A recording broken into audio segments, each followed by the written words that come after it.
écoute-moi, il va arriver quelque chose dans ton histoire.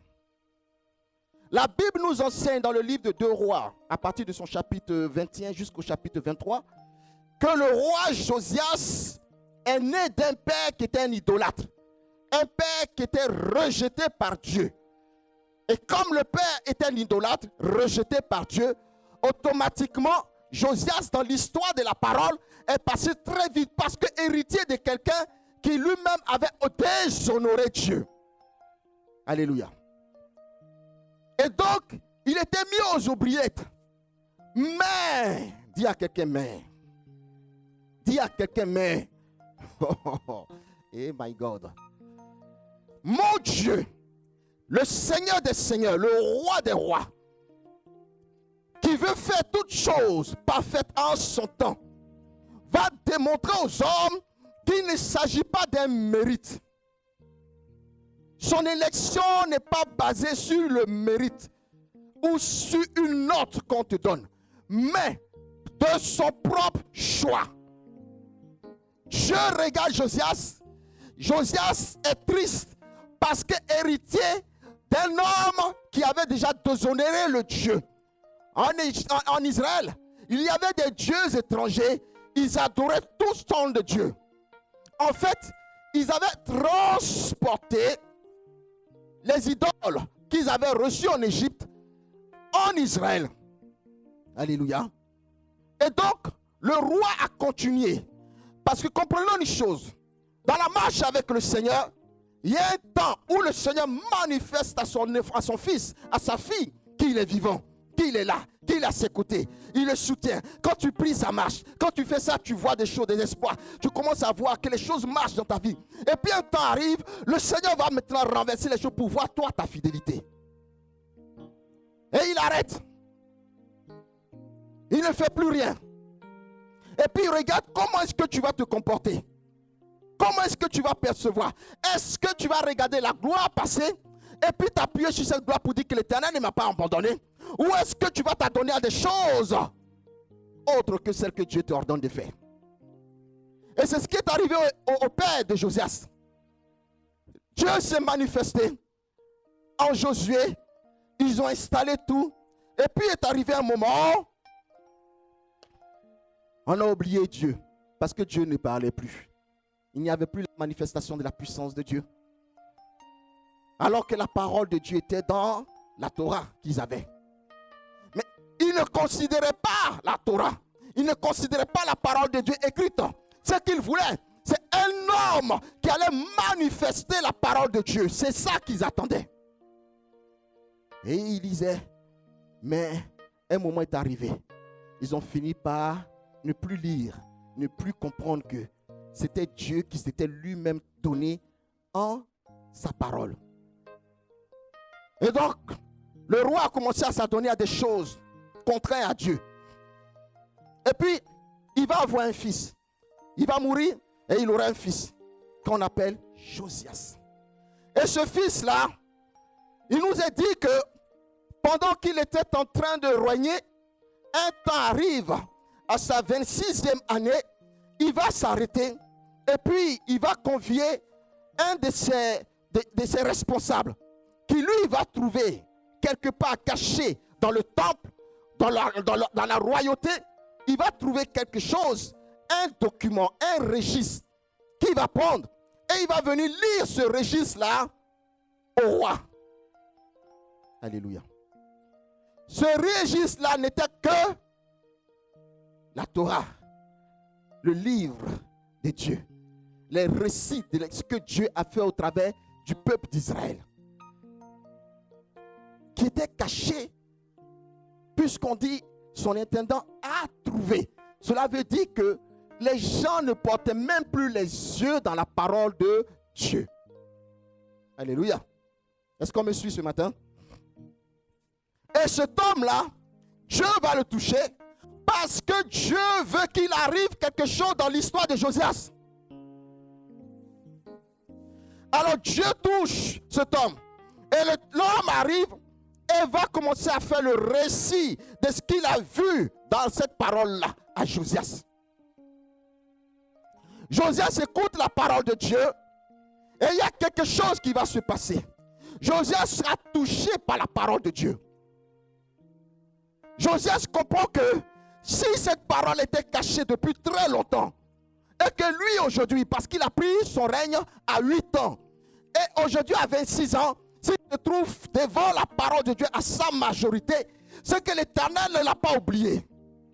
Et que les fautes de son père, qui avait fait de sorte que le livre saint soit caché, Dieu les a expiés. Donc Dieu fait renaître le livre saint au devant de quelqu'un que Dieu va utiliser pour changer une histoire. Alors Josias commence à prendre conscience que, mais attends, que me dites-vous? Le peuple d'Israël a un Dieu. On lui dit oui. Dans le temps, le peuple a adoré un seul Dieu, le Yahvé Jireh, le Dieu qui voit et qui pourvoit à toutes choses pour le peuple d'Israël. Mais pourquoi donc on ne parle plus de ce Dieu-là en Israël? Pourquoi donc aujourd'hui on ne parle plus de ce Dieu-là dans nos églises? Pourquoi nous concentrons-nous simplement sur les bénédictions? Pourquoi attendons-nous simplement que Dieu vienne? Des miracles, des miracles, des miracles, des miracles. Mais écoutez, Dieu est Dieu. Son étendant dit oui, Dieu est Dieu. Il est seul Dieu, l'unique Dieu. Il dit mais donc qui sont tous ces dieux que nous avons adorés jusqu'à aujourd'hui, qui n'ont pas su assouvir ma soif? L'Éternel dit, ce sont des dieux que nous avons exportés, ramenés des contrées étrangères. Des dieux qui, avec le temps, nous avons fini par adorer. Des dieux qui bénissaient nos finances. Alors nous avons, sans nous rendre compte dans l'église, nous avons instauré le Dieu des finances dans notre esprit. Et ensuite, nous avons le Dieu de la nativité. Parce que bon, j'ai besoin d'un enfant. Sans me rendre compte, je suis en train de prier un Dieu que j'ai conçu dans mon esprit, qui est là pour la nativité. Après, le Dieu de je suis agriculteur, donc il va bénir mes champs. Sans me rendre compte, j'ai instauré ce Dieu-là. Et en Israël, sans qu'ils s'en rendent compte, ils ont commencé à apporter des offrandes, des libations à ces dieux-là. Alléluia. Et c'est ce qui se passe dans l'église. Nous ne nous rendons pas compte, mais souvent nous sommes en adoration devant les choses que nous voulons. Et Josias était comme ça, mais en vérité, ces dieux-là ne peuvent rien faire pour Josias. Et Josias était dans une tristesse. Il ne comprenait pas ce qui se passait. Il priait, il faisait des offrandes, mais il manquait quelque chose. Il manquait la vérité, il manquait l'essentiel. Il était roi, il était assis sur de l'argent, il était assis sur un trône, il était assis sur des hommes, des gens, des soldats à qui il donnait de l'ordre. Et ces hommes-là obéissaient. Mais là, il lui manquait quelque chose.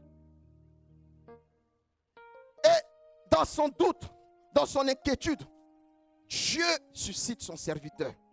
Ce serviteur lui dit, j'ai trouvé quelque chose. Homme, grand homme, toi qui es suprême assis sur le trône d'Israël. Jeune femme, vous qui avez été élevés dans la gloire du Seigneur. Jeunes hommes, maman, papa, vous qui avez été élevés, j'ai trouvé quelque chose. Il dit quoi? Qu'as-tu trouvé? Et cela me ramène plus loin. Dans le Nouveau Testament, les disciples, les premiers sont venus voir Pierre. Pierre, nous avons trouvé quelque chose. Qu'as-tu trouvé? Qu'avez-vous trouvé? Nous avons trouvé celui-là, le Messie, la parole, la vérité. Ah bon? Mais comment ça? Le Messie, vous l'avez trouvé? Ce ne sont même pas les pharisiens qui l'ont trouvé, mais vous, des hommes comme moi, de rien du tout, c'est vous qui l'avez trouvé. Toi, Josias, d'un père pécheur, toi qui as mangé les fruits de l'adoration, toi tu as trouvé une parole sainte, ton serviteur vient, j'ai trouvé pour toi. Ah bon, comment? Tu peux? Montre-moi cette parole. Oh my God. Josias ne savait pas qu'il y a quelque chose qui devait se passer. Alors, il lit la parole. Et vous verrez ça dans le livre de 2 Chroniques, chapitre 34, chapitre 35. La Bible dit qu'il lit la parole devant Josias et Josias fut touché. Quand Car nul ne peut résister devant la vérité établie par Dieu, créateur du ciel et de la terre. Quand tu as la parole de Dieu devant toi, que tu ouvres ton cœur, que ton cœur est en proie de la vérité, à la recherche de la vérité, Dieu ouvre tes yeux. Josias se rend compte qu'il était en abomination devant Dieu. C'est pour ça que son cœur n'était pas en paix. Alléluia. Alléluia. Est-ce qu'on me suit ce matin? Alors Dieu dit, Josias, voilà la vérité. Il n'y avait qu'un seul Dieu. Et il existe toujours un seul Dieu. Josias, ayant pris connaissance de la vérité et connaissant l'histoire d'Israël, comprend que ce ne sont pas les dieux qu'il est en train d'adorer. Ce n'est pas l'argent que tu adores. Ce n'est pas ton mari, tes enfants que tu adores. Ce ne sont même pas les biens que tu veux construire, tes immeubles que tu veux construire, auxquels tu portes plus d'attention. Ce n'est pas ton mariage, ton enfantement sur lequel tu portes plus d'attention. Non, ce n'était pas ça qui a fait de toi ce que tu es aujourd'hui. La position, la place où tu es assise, ce n'est pas ça. Si tu n'obtiens pas tout cela, c'est tout simplement parce que ton regard n'est pas sur la vérité. Alléluia. Alléluia. Et Josias se rend compte que, en fait, il regardait les choses, mais non pas dans la vérité, mais dans une histoire qui a été conçue autour de la vérité. Il existe bel et bien un Dieu. Il existe bel et bien du moins Dieu. Mais il existe un seul et unique Dieu. Mais ce que Josias a appris, c'est d'adorer une multitude de dieux pour les différentes situations de sa vie. D'invoquer à chaque fois un Dieu, et pourtant pour eux c'était Dieu. Mais quand la vérité lui est donnée, Josias décide, à l'instant, il dit à partir d'aujourd'hui, je connais la vérité. Comme dirait l'aveugle, maintenant je vois. Avant je ne voyais pas, donc je ne pouvais pas comprendre. Mais maintenant je vois. Josias dit, avant je ne comprenais pas parce que j'ai suivi papa. Papa a fait ceci. L'église depuis longtemps ils font ceci. Ils font toujours les mêmes choses. Et donc quand je suis venu je continue les mêmes choses. Mais j'ai dit, ton histoire n'est pas mon histoire. Ton histoire, Dieu veut faire quelque chose dans ton histoire. Et tant que tu t'attaches à l'histoire de quelqu'un d'autre, tu n'es pas dans la vérité. Tu es en train de marcher et te conditionner selon l'histoire d'une autre personne. Mais quand tu cherches la vérité, la parole vient à ton secours. Et quand tu reçois la parole et que tu acceptes la parole, il y a quelque chose qui est déclenché dans ton histoire. Alors Josias commence. Il regarde et Josias décrète quelque chose. Il dit à partir d'aujourd'hui, les dieux étrangers de la nation dans laquelle je suis roi, les dieux étrangers de ta vie, de ta destinée, car tu es roi sur ta destinée, les dieux étrangers que tu adores dans ta vie sans même te rendre compte, Josias prend la décision de bannir, de détruire, d'arracher, de bouleverser, de renverser les autels étrangers dans le royaume où Dieu l'a établi. La Bible dit, il y a eu une révolution dans l'esprit de Josias. Parce qu'il a rencontré la vérité. La Bible dit, vous connaîtrez la vérité et la vérité vous affranchira de la servitude de tout ce qui vous empêche d'aller de l'avant. Il n'y a aucun enfant de Dieu qui possède Dieu, qui stagne dans sa vie. Ce n'est pas possible. Ça n'existe pas. Il dit, vous irez de gloire en gloire. Josias est roi, mais Josias voit que dans sa vie, il stagne. Tu peux être là, tu peux travailler, mais au fond de toi, tu sais que tu n'es pas au niveau que tu dois être. Au fond de toi, tu sens qu'il te manque quelque chose. Écoute-moi, c'est le langage de Dieu. Le manque est un deuxième langage que Dieu utilise pour faire comprendre à quelqu'un que là où tu es, ce n'est pas là que tu devais être. Ce que tu possèdes, ce n'est pas seulement ce que tu devais posséder. Si tu es malade, écoute, c'est parce que tu n'as peut-être pas Dieu réellement. Il y a des maladies physiques et des maladies spirituelles. Comprenons très bien, je parle pour l'instant du spirituel. Parce que le physique, on peut en parler. L'homme peut tomber malade. C'est ce que je veux dire. Alléluia. Mais il y a des maladies spirituelles dont nous ne pouvons pas hériter. Alléluia. Joseph comprend cela. Et Joseph se dit, il faut que je change. Je ne peux pas m'asseoir sur un héritage qui est maudit. Un héritage qui bloque ma vie. Je suis comme ça. Avant mon papa, ils étaient comme ça.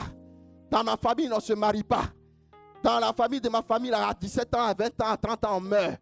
Il y en a qui ont ça dans leur famille. Et puis j'ai accepté cela. Ils vivent avec ça. Et même ils racontent l'histoire de leur famille à d'autres personnes. Parce qu'ils n'ont pas encore eu la révélation de la vérité. Ce n'est pas ton histoire. C'est l'histoire certainement de certains gens de ta famille. Mais toi qui as rencontré Jésus, ce n'est pas ton histoire. Joseph dit non, ce n'est pas mon histoire. Mon père a certainement adoré des dieux étrangers.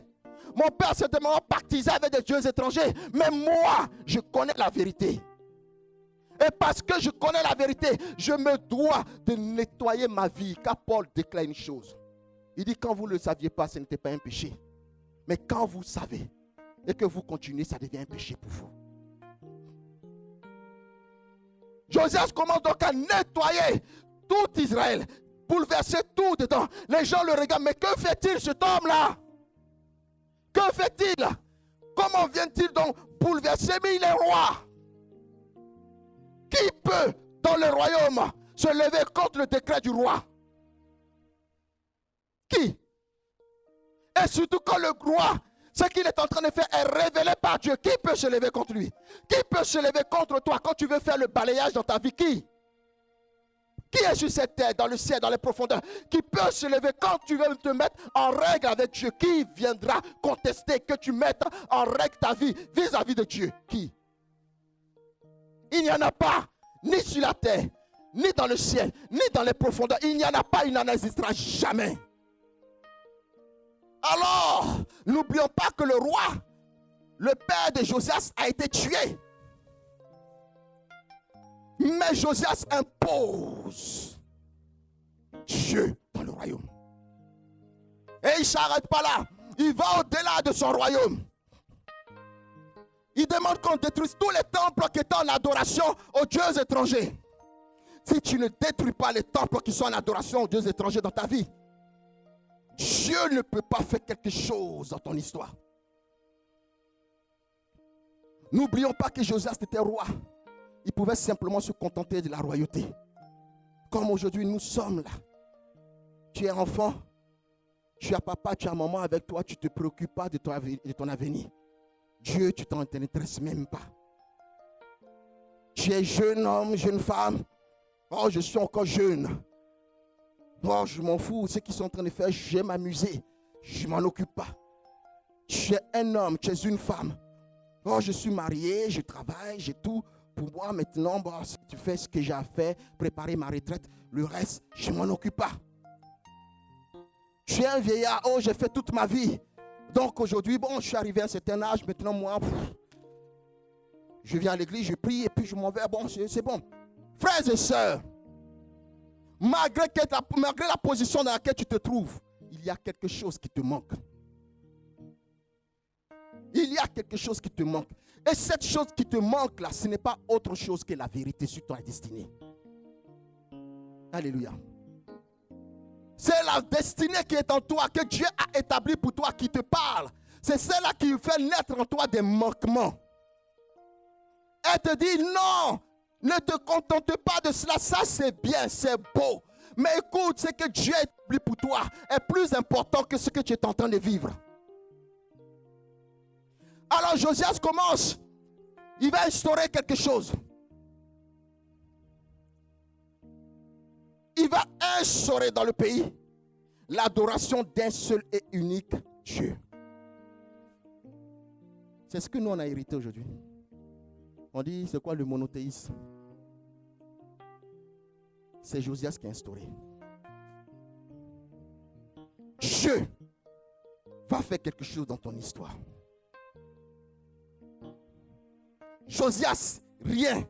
C'est lui qui installe aujourd'hui ton Dieu dans le monde tout entier. On parle de monothéisme. ça vient d'une personne qui était négligée, qui était rien, qui a hérité quelque chose de malsain. Comme pour dire, ce n'est pas la faute de tes parents qui vont identifier ta destinée. Ce n'est pas le péché dans lequel tu es qui va donner à ta destinée une valeur.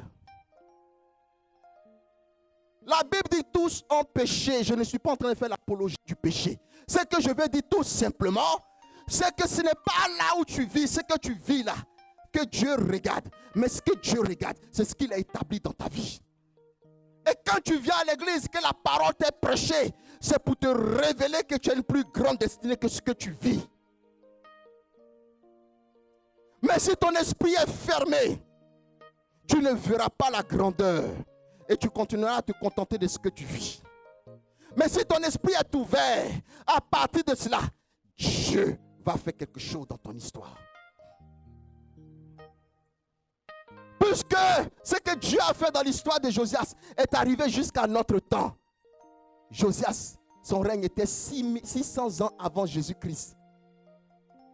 Et jusqu'à aujourd'hui, en 2021, nous parlons de Josias. Ce que Dieu va faire dans ton histoire ira au-delà de toi-même, ta présence. Il dit qu'il maudira jusqu'à la 4e génération, comme il bénira aussi jusqu'à la 4e génération. Alléluia. Dieu veut faire quelque chose de particulier dans l'histoire d'une personne particulière. Mais entends-tu la parole? Combien de fois t'as été présenté la parole de Dieu? Combien de fois as-tu dit Amen? Mais Amen veut dire ainsi soit-il. Mais combien de fois as-tu mis cet ainsi soit-il là dans ta vie en pratique? Il dit ne vous bornez pas simplement à écouter. Pour que la parole ait du sens, du poids, qu'elle marche, il faille la mettre en pratique. Je parle à quelqu'un ce matin. Dieu ne nous a pas abandonnés. Le monde a écrit une autre histoire qui tourne autour de la vérité, mais qui cache la vérité. Nous avons accepté cette histoire parce que nous devons vivre, mais la Bible nous appelle à l'ordre en nous disant, vous êtes dans le monde, mais vous n'appartenez pas au monde. Cherchez la vérité de votre histoire. Chaque être humain, qu'il soit chrétien ou pas, il a une destinée prophétique sur sa existence. Pensons-nous, nous chrétiens, que c'est tout ce que nous les chrétiens, à qui Dieu a donné une destinée? Non, tu te trompes. Le pauvre deviendra riche, et d'ailleurs vous ne voyez pas que les pauvres sont riches. Est-ce que c'est faux? L'eau qui tombe le matin, ça mouille ta terre comme ça mouille la terre du pauvre et du riche, du meurtrier. On a tous été établis par Dieu. On a tous sorti du moule du Seigneur. Mais certains entendront la voix du maître. Il dit, mes brebis reconnaîtront ma voix. As-tu reconnu la voix de Dieu? Et Josias était rempli de dieux étrangers.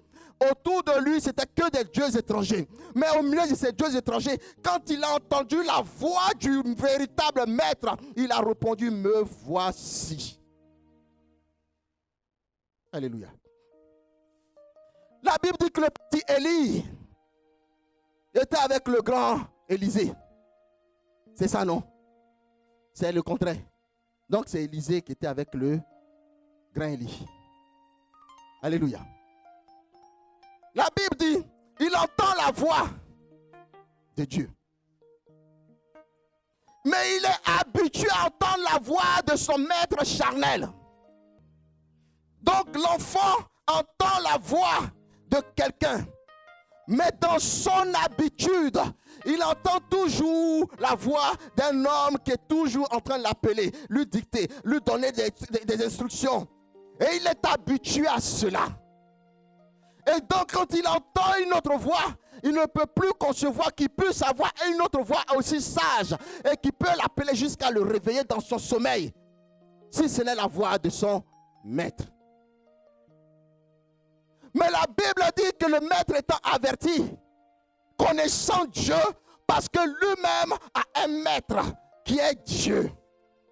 Dis au fiston, je ne t'ai pas appelé, va te coucher. L'enfant revient, il dit, mais tu m'as appelé, encore, mais je ne t'ai pas appelé, va te coucher. L'enfant revient, il dit, écoute-moi mon petit. Tous les bruits que tu as entendus, quand tu penses que c'est moi, c'est parce que ton cœur a nourri en fait que c'est moi qui suis le maître suprême dans ta vie. Josias pensait que les dieux qu'il adorait étaient les maîtres de sa vie. Tout ce qu'il faisait, c'était ça. Aujourd'hui, tu es là. Dès qu'il y a un petit problème net, qu'est-ce que tu vas faire? Ce n'est pas... Regardez comment on fait. Je vais prendre le problème de l'argent, parce que c'est ça qui est difficile sur notre terre ici. C'est là on peut... Il y a pas là toujours. Alors quand on manque un peu d'argent, c'est l'argent qui est dans notre tête. Quand on vient à l'église, on fléchit genoux. Seigneur, je te rends gloire, je vais te remercier, Seigneur, parce que je sais que tu es mon Dieu. En fait, ce n'est pas ça que tu lui dis. En fait, tu es en train de préparer Dieu à lui dire, tu vas me donner l'argent. Vous comprenez? Seigneur, oui, donc tu vois, je sais que moi-même, je sais que tu sais ce que je pense dans mon cœur. Donc, de toute façon, je sais que même la Bible dit qu'on peut quand même confesser ce qu'on veut. Donc, Seigneur, vraiment, en ce moment-là, c'est Dieu sur moi. Ce n'est plus Dieu que tu adores. Indirectement, tu as mis l'argent à la place de Dieu.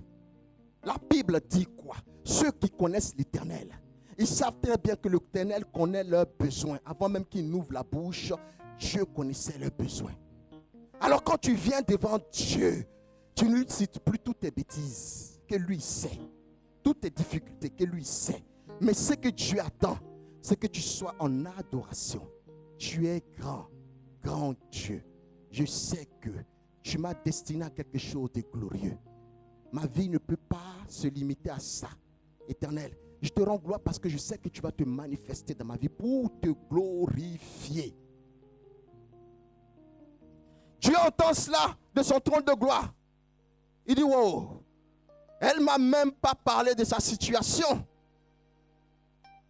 Mais cherche la vérité.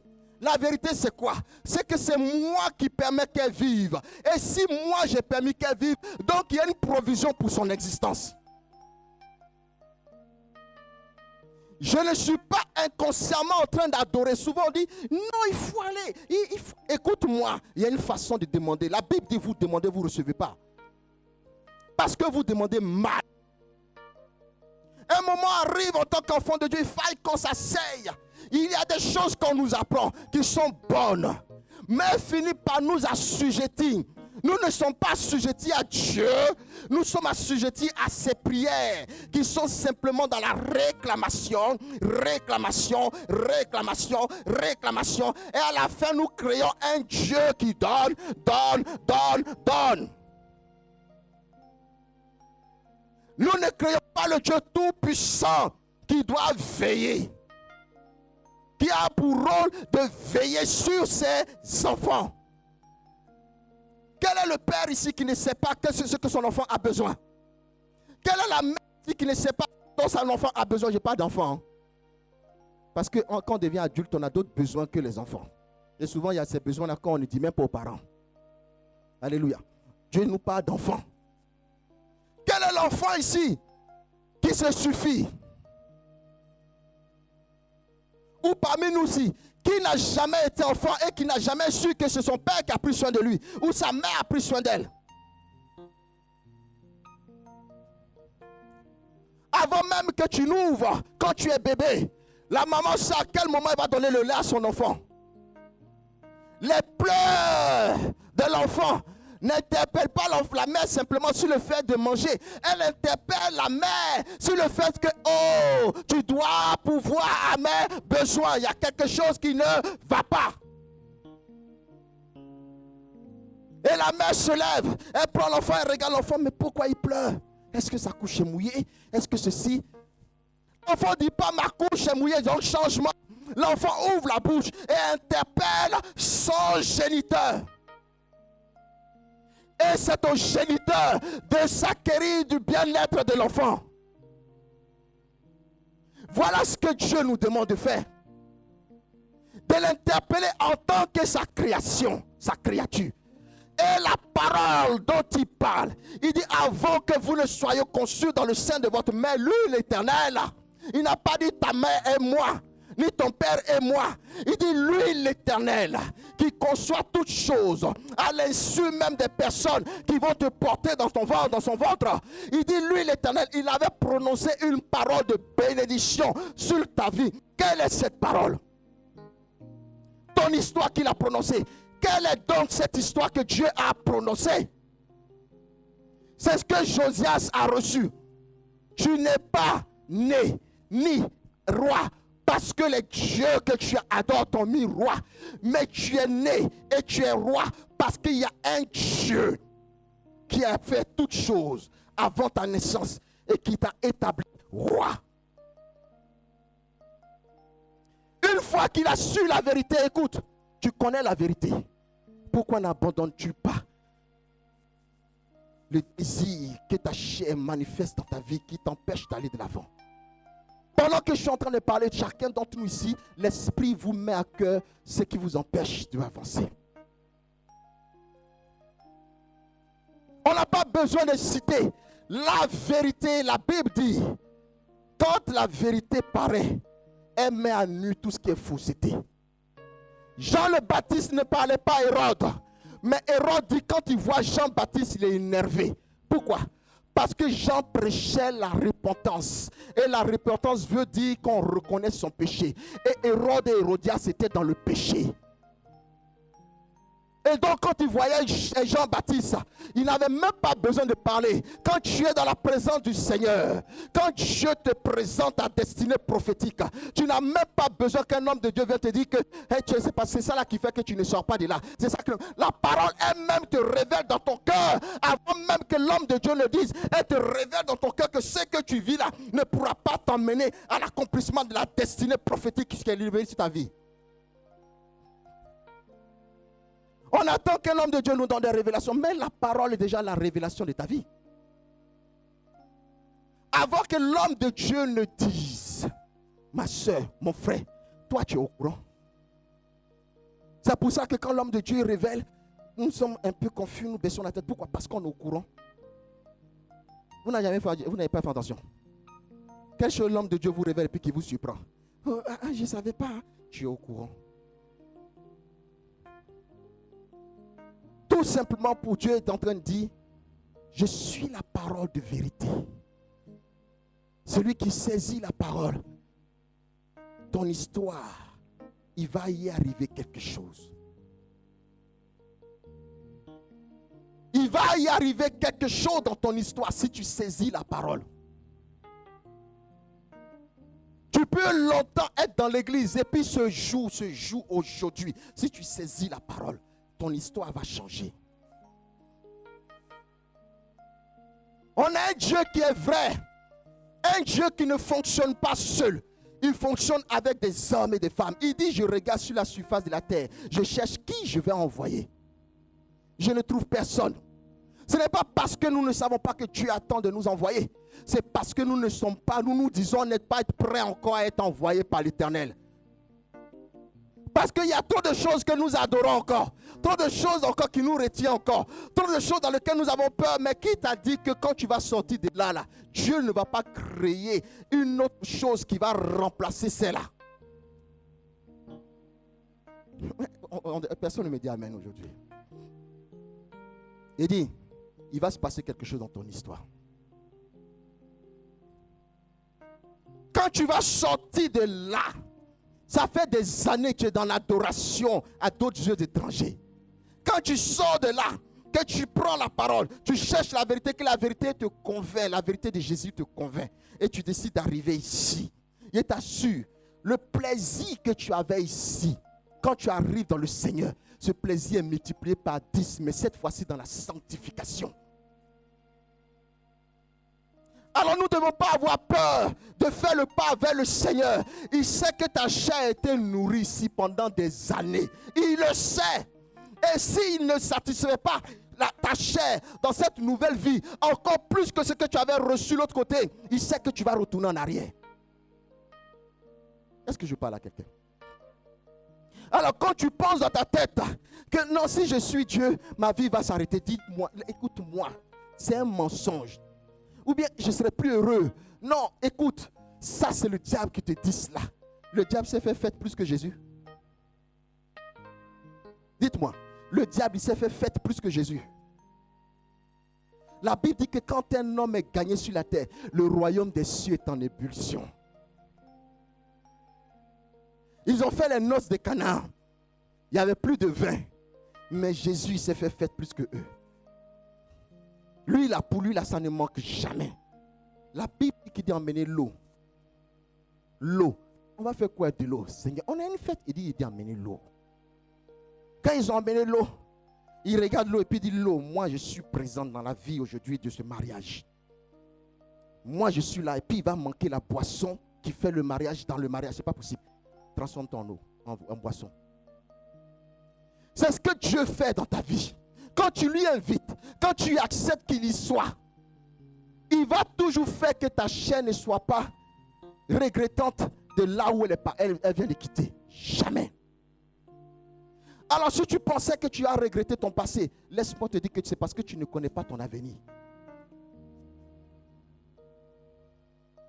Chrétien, ton histoire est plus glorieuse. Ton histoire, il y a quelque chose de Jésus dans ton histoire qui est encore plus merveilleux que cette histoire qui s'écrit autour de toi, qui ne t'appartient pas.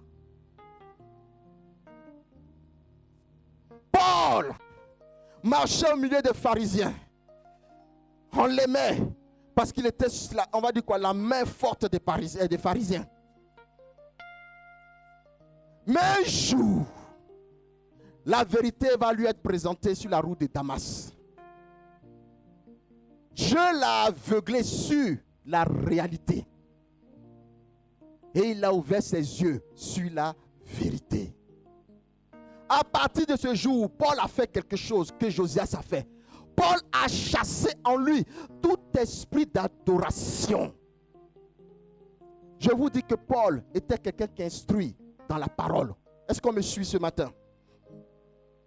Comme pour dire qu'il connaissait la Torah et pourtant il est devenu idolâtre sans se rendre compte. Et quand il a la révélation, la parole a eu du sens dans son cœur. La Bible dit que là où Paul marche, Dieu marche. Et partout où il était, Dieu a fait des prodiges. Et c'est pour ça la parole dit, quand vous aurez cru à l'histoire de votre existence. Parce que croire, c'est croire à l'histoire de son existence. Croire à sa destinée. Qui a vu Dieu pour croire en Dieu? C'est ce que Dieu te présente, c'est en ça que tu dois croire. C'est sur la route maintenant que Dieu va t'apprendre à connaître, à le voir dans ton histoire, à le voir dans ta destinée. Et plus tu le vois dans ta destinée, tu ne veux plus jamais l'abandonner. Alléluia. Et la Bible dit que Paul a fait des miracles. Paul a fait des prodiges. Jusqu'à il peut venir même s'arrêter devant les disciples de Jésus. Vous vous rendez compte? Le toupet. Il s'arrête devant les disciples de Jésus et puis il discute avec les disciples de Jésus. Sur la véracité, non pas de la lettre, mais de la puissance de l'esprit. C'est ce qui va se passer pour vous. Quelque chose doit changer dans votre histoire. Et quelque chose va se passer dans votre histoire. Acceptez simplement la vérité selon que Jésus est maître sur votre destinée.